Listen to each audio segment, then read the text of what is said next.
Hi, this is Amy Magyar from FromWithin Coaching, and I'm here today with Coach Megan Flanagan, one of our affiliates, and I could not be more excited to talk about strengths. And we're not just talking about strengths, but we're actually unpacking deliberative as a CliftonStrengths. And we miss Augusta, who's normally with us, but I couldn't think of a better co-host today than Megan Flanagan, who has deliberative in her top 5. So welcome, Megan. Thanks for having me, Amy. Absolutely. I am inside. You are in a beautiful outside. And so to our listeners and viewers, that you may see a bird go by, you may hear a little construction, but just hang in there with us. So there's a little construction going on in that house next door. I think they're a little quiet now. So I popped out in the back porch and we'll see what happens. Excellent. Let's do this. Megan, will you go through, just so our listeners know, what your top 5 strengths are, because we may wind up teasing and comparing one of the strengths and how they're playing off of each other. But do you mind sharing yours? Sure. So my top 5 are restorative, individualization, ideation, deliberative, and relator. Excellent. Awesome. Thank you. As we share individualization, we also, interestingly enough, we're going to talk about this later, I have strategic. And sometimes strategic and deliberative can do this interesting dance together. We both get to decisions. We just do it differently. So it'll be really fun because, Megan, I've known you for 20 plus years. I'm not afraid to say that because I think we both still look amazing. So I'm not sad to say I've known you for a long time. And it's really fun. I've worked with you professionally outside of the coaching in the industry that we're in, as well as being a very dear friend. So it's going to be really fun to do today. I appreciate it. Nice. All right. So let me get started with sort of the reading of CliftonStrengths' definition of deliberative. It's an executing theme, meaning not that we kill you, but it means you get things done. So CliftonStrengths would describe it as people strong in deliberative theme are best described by the serious care that they take in making decisions or choices. They anticipate obstacles. And I think if I was going to sum this up, it would be, I wrote down mindful, intentional decision-making. And so that's kind of what, came up for me as I was really thinking about deliberative as the and there's so much that's wrapped up in that is why is it mindful? Why is it intentional? We'll talk about that. But right. How do you, as someone who has deliberative, how would you describe that to somebody if they didn't know what CliftonStrengths was, but you said I'm very deliberative? Because I think sometimes CliftonStrengths definition may be different than what the general idea of what deliberative may mean. But how would you describe it? One of the things I thought was really interesting, like I said, getting reacquainted with deliberative again and kind of diving in a little deeper, is that, I'm aware of the risks and the roadblocks, and I see what other people see before, during, and after making those decisions. So it's very, the word means what it says. You look around, you take caution, you take in all the information that you have, and then if you're still not comfortable making that decision, for example, you gather more information. Right. You're very, it's like walking a path in the woods. There's some people that just go trail running and they're good for that. I want to know where my feet are landing. Yes. Because I don't want to roll my ankle. That is the perfect definition of the difference between strategic and deliberative, right? We're both of us are scanning. You're assessing. We both get things done. Yeah, and you assess obstacles and potential best paths. And I kind of can see it and go, all right, there's some trees here. And like you said, the metaphor of trailing. And I'm just like, I'm going to go. I don't need to know where my feet land. I'm sort of looking out a little bit further. But I think that that's such a great example. Now, with that being said, our processing speed can sometimes be different because it's not just you choose to deliberate. Deliberation fuels you. It strengthens you. And I think one of the things, one of the beauties of our strengths is that it provides certainty for us. The more you deliberate on a decision, you know that it is the best it can be, probably right at that moment, and then probably future. And almost like there's no doubt. And, you know, that can show up. We'll talk about the sort of raw, immature ways of how deliberative can show up, but you're damn sure, for lack of a better technical term, like you are sure once you've made that decision. Versus, well, and others are too. Whether they recognize your strength in you, they know something that they know something about you that is certain.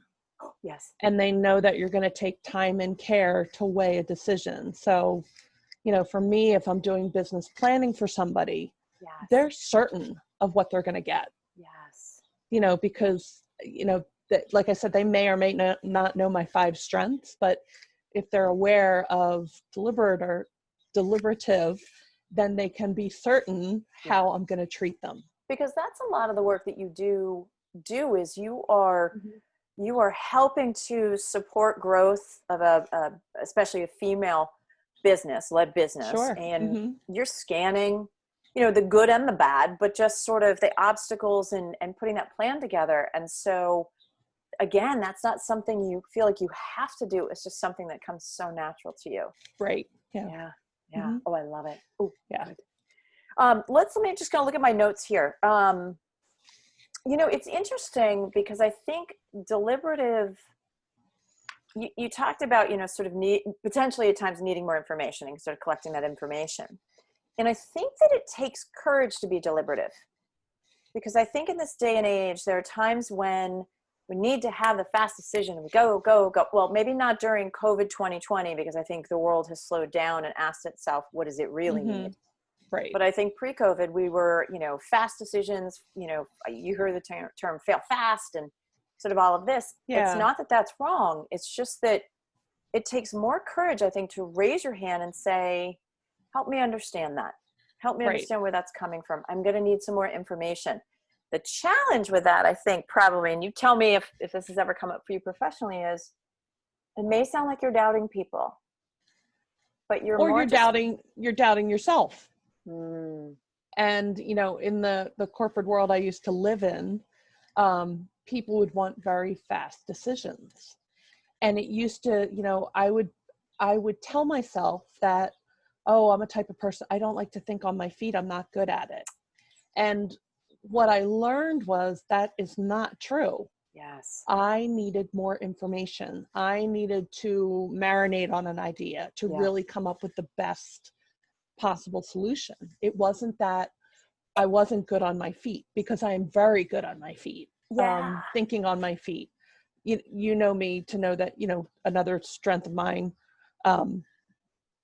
you know, restorative. It's like, I can think on my feet and solve a problem. It's my number 1 strength. Yes. So going back to, you know, deliberative, it's just, I needed more information. Right. So I'd be at a conference table being asked to make a decision, and I felt like the dumb person in the room because I didn't know my strengths, and I wasn't confident enough to say, I'm going to need more information to give you an answer. Whereas now I have no problem saying that. You know what? Somebody will ask me for a strategy on a phone, and I'll say, I'm going to need to dig in a little bit more to give you the answer that will best serve you. Yes.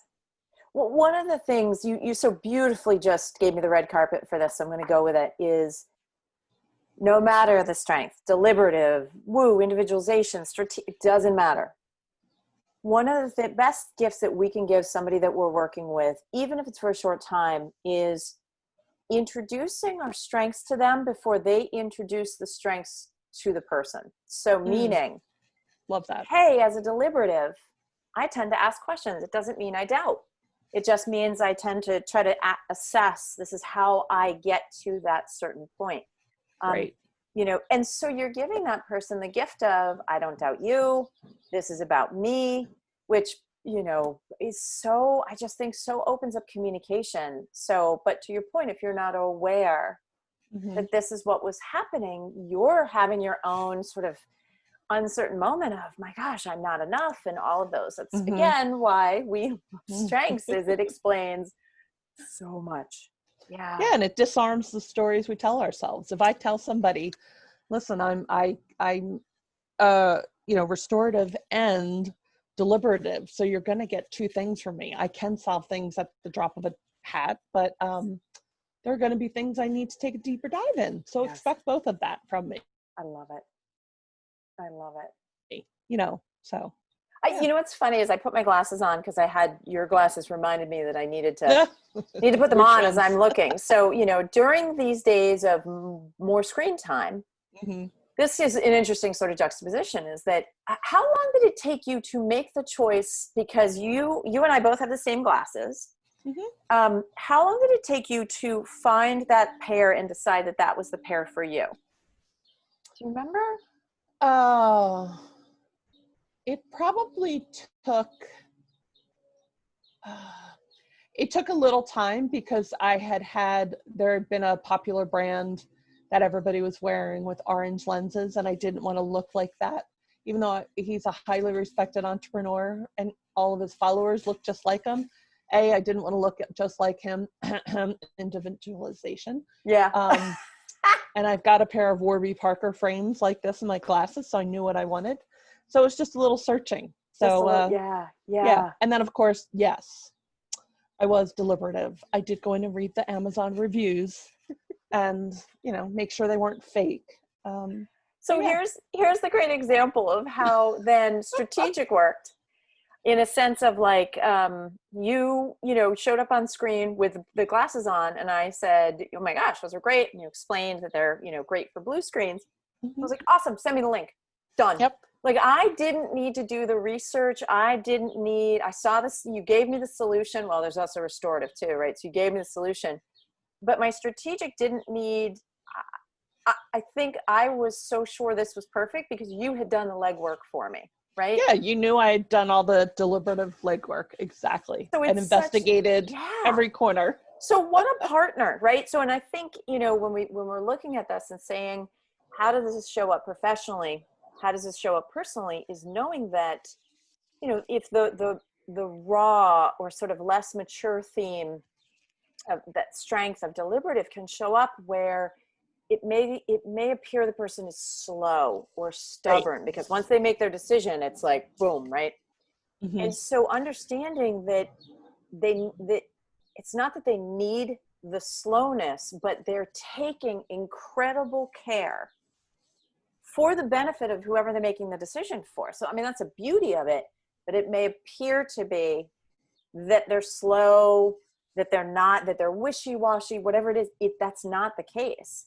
And yet the mature side of that is knowing that what you were providing, the utmost decision-making that you're making is based on the other person, and that incredible care that comes from making the best decision for the organization, for the loved one, whatever that is. So yeah, so interesting.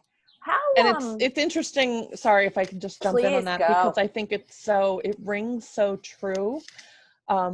Until you realize your strengths, you can be so hard on yourself. And I've been very hard on myself in the past. Like, I will say, oh, I'm so stubborn, but what I don't realize is, no, I took the time to come to that decision. And I'm very grounded in my decision. So, I label myself as stubborn instead of saying, no, you need to operate from a place of confidence. Right. Because you've done your due diligence. Yeah. So now another beauty of recognizing your strength. But the world doesn't always do the work that you do. And so part of it is also understanding the maturity of the deliberative, is understanding that not everybody has your strength. Right.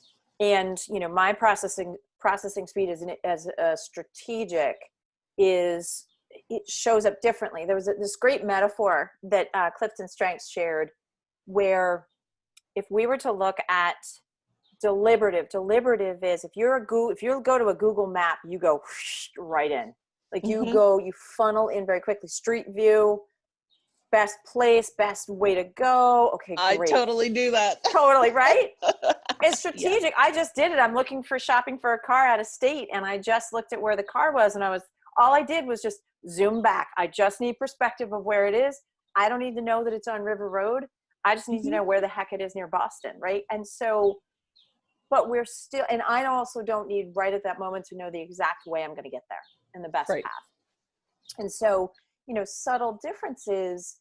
I think the other thing that I notice about deliberative is it's that anticipation of obstacles. Now, although you were an incredible leader in retail, incredible buyer of merchandise and analysis and all this amazing assessment, everything that you did and the work that you did, you also probably would have been a damn good lawyer, because lawyers I actually wanted to be. There was a part of me that wanted to be a lawyer. Because one of the things that lawyers do is they scan for the obstacles so that they can create a plan ahead of time, that if those obstacles appear, what's going to happen, so that no one's surprised, right? Yep. Yeah, that's so funny. Not surprised. There you go. I'm going to keep looking at my notes here. What else is coming up for you that you think you want to share a little bit? Let me just look at our time here, because I could talk to you we've got a little more time. It's perfect. Yeah. One of the things that came up that was really fascinating, and especially as a coach and, being 50, coaching millennials. Tell me about that. And I don't like to do the whole generalization, so I'm certainly not generalizing that millennials. But one of the things I realized is that during some business coaching with the younger demographic, they were very quick to rush into decisions, and it was driving me crazy. And this was going back 3 years ago, before I really got into just strength finders and doing all that work. And what I realized is that part of being deliberative is that I believe that only fools rush in, and I like to slow down and weigh out all the options. That's my preferred way of thinking. And it works for me, so why shouldn't it work for everybody else? Right. But I have to, and it's not that, like you said, fail fast sometimes. Just do it, implement. I do coach people now, just do it unperfect, and let's just rip the Band-Aid off and get it done. Yes. For certain things that, in business. But it was a discovery for myself and how I react, and just to say, okay, like, it's not like, oh, you young people, you just want to do stuff without thinking, but it's also something that they can learn from me. Sure. To say, like, I so appreciate now people who can just, implement at the drop of a hat and rush in and not weigh out all the risks. And that's in certain situations. Yeah. But, I think they appreciate when, especially I'm thinking of this one girl in mind, where we laid out a plan to do $1 million in a year. Oh, wow. So you can't operate from that other perspective. You really do have to lay it out and plan it, and know that every month you're going to have to make $83,000 to have that run rate. And how are you going to get there? You just can't say, I'm going to start a podcast and a YouTube channel tomorrow, and let's do it. It's like, no, that's not how we're going to get there. Yeah. I wish that was the secret, right? But it's not. I had coaching a few, 30 somethings and 25 somethings. It was really, I had that eye opener moment, like, oh, that's why I'm like having this resistance. And so that's, again, that awareness, right, of what's happening for you. Yep. It's what's, for them, if they are, one of their strengths is activator, right, is on the go, get it started. Like, that's that gets them juiced up. And that's where the conflict, again, I can't say it enough of, when we're aware of our strengths and aware of what potentially may be coming at us, and how we can't assume that what we do so easily and so naturally comes easily for somebody else. Yes. Is that it helps us find common ground, which is, you're not being an ass coming at me, sort of with this activator, quick. This is your MO, and it's okay. But my DNA says this. And so we're still humans. How can we still show up together? Yep. And support each other, right? Mm-hmm. Yeah. Yep. So interesting. And then, you know, leaning into kind of what they call like the dark side of your strength, and knowing that for me, that's, you know, I can be too cautious, you know, in the face of potential risk. So that's where I know, like, you know, I can really kind of say to myself, all right, are like, what's happening here?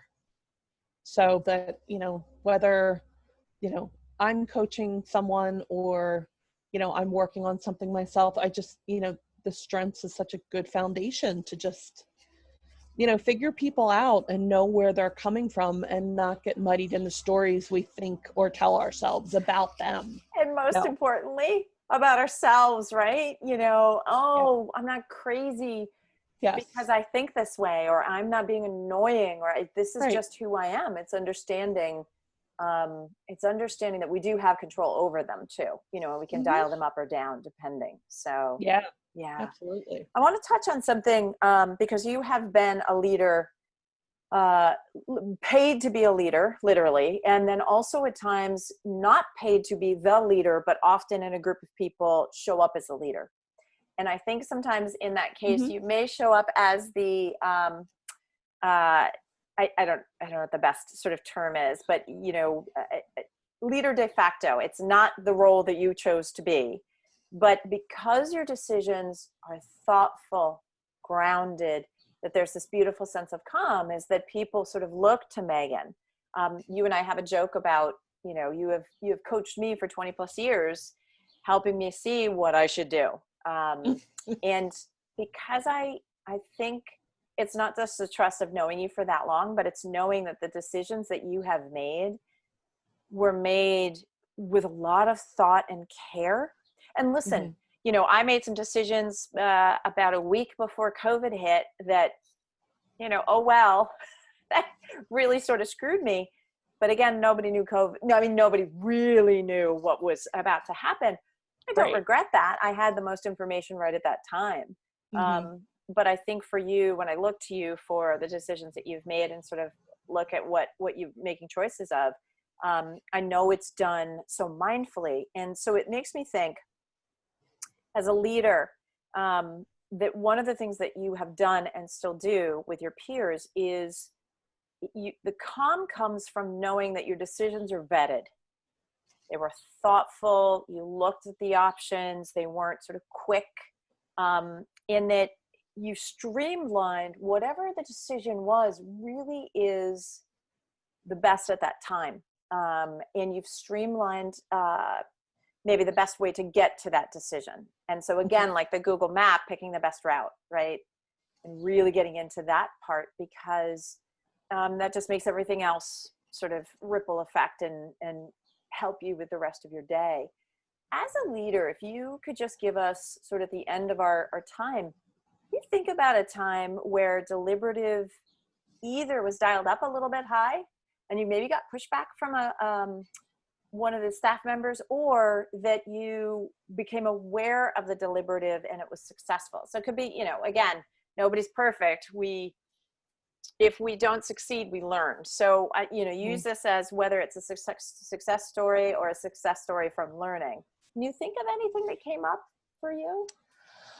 Yeah, I mean, I probably used my best examples talking earlier, but I think yeah, they were good.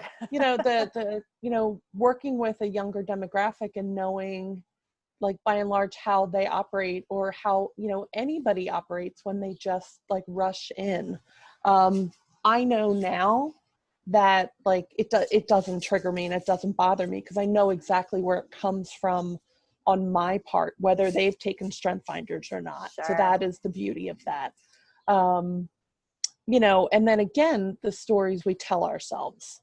So when you know your strengths, and like I said, you know, being in a meeting and being asked to make a decision and I'm not ready, and the difference is now I'm confident to say, you know, I need more information, you know, or let me go get that information. And, you know, if I'm on discovery calls with clients to find out more about their business with them, if I'm helping them, they may ask a question, and I'm confident enough to say now that I need more information. So either you can get it for me, I can get it from my peers that I work with in the space that are experts, and then get back to you. And there's just a nice, like confidence that comes with that, you know, I think we've touched on it a few times, the stories we tell ourselves. So, you know, confidence and courage, the courage to say, you know, and you know, chicken or egg, which came first? Confidence, courage, confidence, you know. Right. But I think together they help you just say, it's okay. Well, here's the statement. It's okay that I don't know, because I'll learn and I'm going to know. I may not know now, and that doesn't fluster me. Versus I think there's probably some folks that need to know almost immediately, and that's what flusters them when it doesn't come. Right.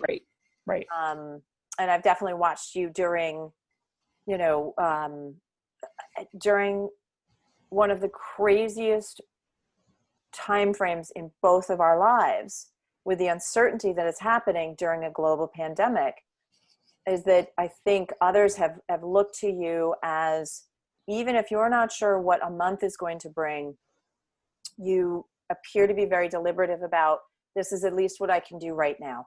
And how calming that's been. So I thank you, because you as not only a member of the FromWithin team, but as a personal friend, been able to just kind of keep me, you know, we all have our bad days, but you've just been able to sort of looked, and sometimes I don't love the answer, because I know you're right. And I know, you know, there's going to be some bad news coming or whatever it is, but it's almost like you're helping me digest it, and you're not throwing it in my face, and you're just doing this beautiful way. And I know that it's done with care and concern. So all the C's, right? Certainty, confidence, courage, care, concern. Isn't that funny? Just love it. The other C words, other C words of COVID. So for me, this was so helpful, because it just really helped me see the power of partnering with someone with deliberative and giving them the space that they need, allowing them, they're not going to take a year to make the decision, but they're going to potentially take longer than you may have, if you have some other strengths that are kind of coming up against that. So I thank you for reminding that, whether that's somebody that, you know, if I was a leader that had deliberative on my team, a partner, husband, wife, whatever it is, a child. So for me, patience is the key of just understanding they're not taking their time to take their time. They're taking their time to actually help me. It's a little like wearing masks. I'm going to get a little political right now. You're almost taking your time because you're making a decision that will affect me. So you care about me enough to take that care. So that was my crazy little metaphor. What do you want to wrap us up with, Megan? What's a takeaway you want people to have? I know we talk about so much. I know. See, now I'm thinking. See what I just did? See what I'm doing? I'm thinking. I need more information. I'm going to give you the okay that it doesn't have to be perfect. It has to be the best takeaway. You know, my best takeaway in all of this is just as, you know, not only a coach, but, you know, I also play a different part in other communities in the online space, and knowing my strengths is probably one of the most helpful tools in my toolbox.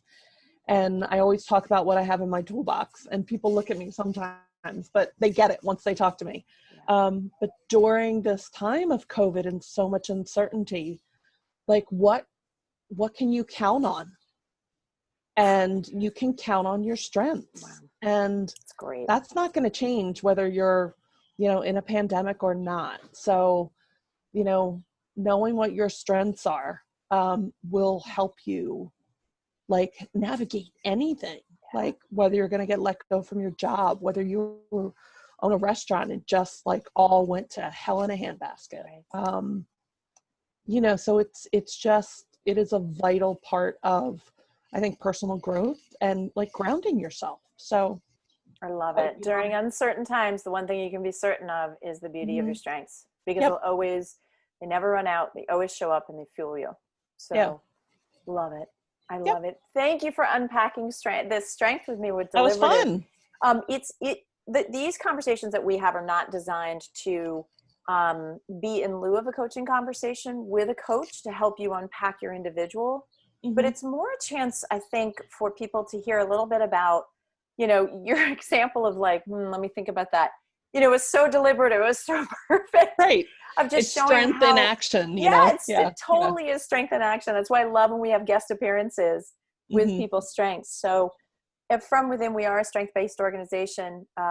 We believe fully that there's always more to learn about your strengths. So please utilize not only these videos, but our handouts, as well as using our coaches if there is a specific question that you have, or just a deeper chance that you want to take. So keep that in mind. If this is your first introduction to your deliberative strength, we welcome you.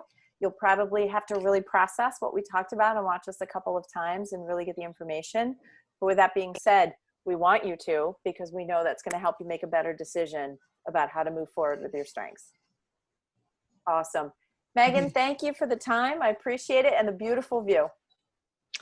You are welcome. Hope the noise wasn't too loud. Not too bad at all. All right, my friend. Okay.